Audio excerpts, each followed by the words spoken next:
Imagine this. You save for years. Then you and your partner finally decide to buy your dream house. A quiet little house in a nice neighborhood in Houston, Texas. The kind of place where kids ride bikes on the sidewalks and neighbors smile and wave. It feels safe, ordinary, and perfect. But what if that dream house was hiding something deep under the ground, something that should have never been disturbed?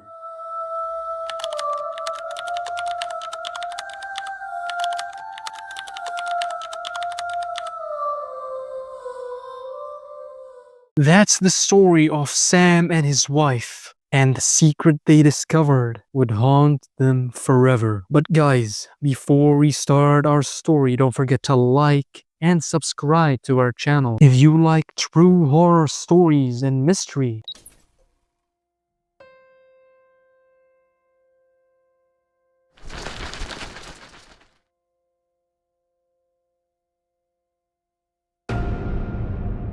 The story started when a man named Sam was searching for a new house. He and his wife had been saving for years, dreaming of a quiet place to settle down. Nothing fancy, just a safe neighborhood, a little yard, and a house they could finally call their own. After months and months of searching, they found it. A freshly built home just outside Houston, Texas. To them, it was perfect. A new beginning, a fresh chapter in life. Sam and his wife were an ordinary couple, hardworking and modest, and buying this home felt like their reward. The couple was excited, and in 1983, they signed the papers and moved in with big smiles as they were finally starting a new chapter of their life. The house was surrounded by a newly built neighborhood, filled with fresh homes and young families. Everything looked normal. One day, Sam decided to start fixing up his backyard. He wanted to plant flowers and maybe even dig a space for a pool. So he called a building contractor and arranged everything. The next morning, the workers showed up with their machines. The sound of the excavator echoed across the quiet street as it began digging and tearing into the soil. At first, everything seemed normal, but while the workers were digging, Sam noticed someone standing far back by the trees. He was an old black man, dressed simply and staring at Sam with an angry and frustrated face. At first, Sam thought he was part of the group. Maybe someone came to check the digging. But the way that man held himself, quiet and still, felt different. Just uncomfortable. Sam paused the work for a moment and watched the old man walk toward him. Slow steps and heavy boots. The work stopped, and others turned their head curious. But Sam was the one this man approached directly. And so this old man said to Sam, "I heard that you want to dig a hole for the swimming pool, is that right?" Sam replied, "Yes, that's right. We wanted to build a pool right here." "Who are you, by the way?" The man's mouth twisted and said, "I'm Jasper. I live nearby in this neighborhood. I came to advise you to stop messing with the tombs of the dead people. Otherwise, their souls may not be at rest here. They may hurt you." Sam frowned. "Tombs? What do you mean?" Jasper looked toward the soil and said, "Let me tell you the history of this land you bought with your house." He said this land was once owned by a man named William. He was the landowner many years ago. After the Civil War, freed African Americans' families were given small plots of land. Some of these lands became their homes, their farms, their gardens, and many built their own family here, quietly, without formal cemeteries. Over time, some of those graves were forgotten or even built over as the land changed hands. Roads were laid, houses were built, and your house was one of the houses built on these graves. Sam rubbed his eyes. Sweat and fear mixed, and he asked, "Do you have proof?" Jasper nodded and pulled a small folded map from his shirt pocket. It was old, but it showed plots of lands marked with family names and said, "I used to live here with my grandparents." Sam was shocked and spent the night thinking of what that man said to him. At the same time, he had doubts about the story. He was stubborn. He wanted to push through with building the pool and told himself that they just needed to finish what they started. And so he went ahead with building the swimming pool. The next day, Sam decided to help the workers and dig with them. He shoved his shovel into the ground. Only a few minutes in, the shovel struck something hard. At first, he thought it was just a rock. But when he pushed away the dirt, his stomach dropped. It wasn't a rock. It was a coffin.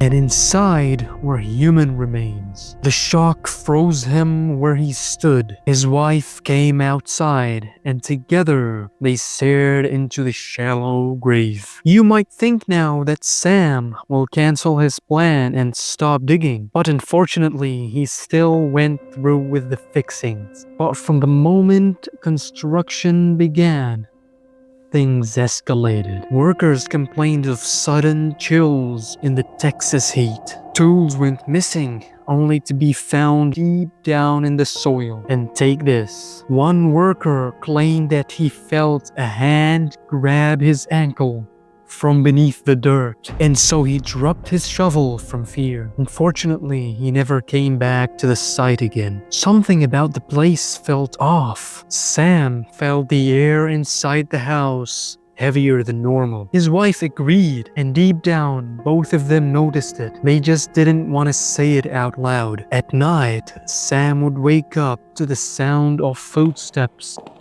across the hallway. Slow and heavy, and so he would leap out of bed, only to find nothing. And sometimes these footsteps would stop right outside their bedroom's door. But he had never paid attention to these things. He thought he was just hallucinating after what the old man Jasper had told him. Sam's wife started hearing whispers, faint voices, as though someone was having a hushed conversation in another room. But when she followed the sounds, the rooms were empty. One night, while Sam was at his work, his wife was at the kitchen, but suddenly she heard the TV turned on in the living room. At first, she thought that Sam was back from work, but then she realized that Sam wouldn't turn on the TV and watch at this time. So she went straight to the living room to find out, but to her surprise, nobody was there. Did the TV turn on by itself? Days passed by. Their lights began to flicker, and the doors would shut slam even when the windows were closed. The couple started fighting more often, the stress pressing down on them, both of them feeling like they were slowly being pushed to the edge. One evening, as the wife looked out the window toward the backyard, she saw movement, dark shapes sliding across the ground. Near the spot where Sam found the coffin, they weren't human, they weren't animals, just tall, thin shadows sliding silently across the ground. She screamed, but when Sam rushed to look, the backyard was empty. And then came the night of the pool party. The pool was finished, and so to celebrate, Sam and his wife invited friends over. The mood was light, and laughter filled the air. For a moment, things felt normal again, but that illusion shattered in seconds. As they stood near the pool, Sam's wife suddenly collapsed. Her body twisted violently, like she was fighting against someone invisible. She gasped, screamed that she couldn't breathe, clawing at her throat as though unseen hands were choking her. So Sam and their friends rushed to her side, and just the same way it began, it stopped. Suddenly, she was alive, shaking and frightened, but alive. After that night, she was never the same. She became paranoid,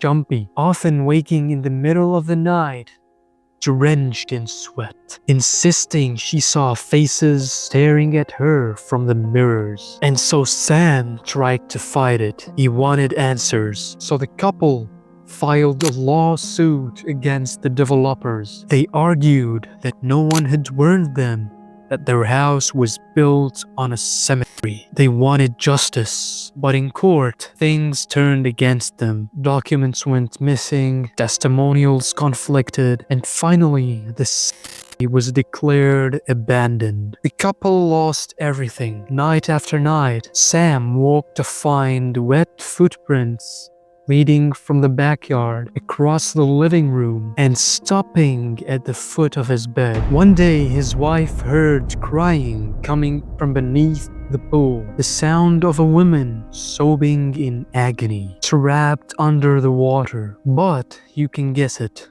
The pool was empty. And then came the worst night of all. It was a stormy evening. Thunders filled the sky. As the couple laid in bed, the house began to shake violently. The sound of dozens of voices filled the air, screaming, crying, moaning in anger. The walls trembled, windows cracked, and then suddenly silence. The next morning, they packed what they could and left this house. They never came back. The house still stands today, quiet and ordinary from the outside, but neighbors say that if you walk past on a summer night, you can still hear whispers carried in the wind. And sometimes, just sometimes, you might see wet footprints on the porch. The Black Hope Cemetery was supposed to be forgotten, but the dead there, they remembered, and they don't forgive. And that's the end of our story, guys. I hope you liked it. Tell me your thoughts in the comments, and if you have any other topics or stories you want me to talk about, write it down in the comments and I'll check everything. Don't forget to leave a thumbs up. Good night.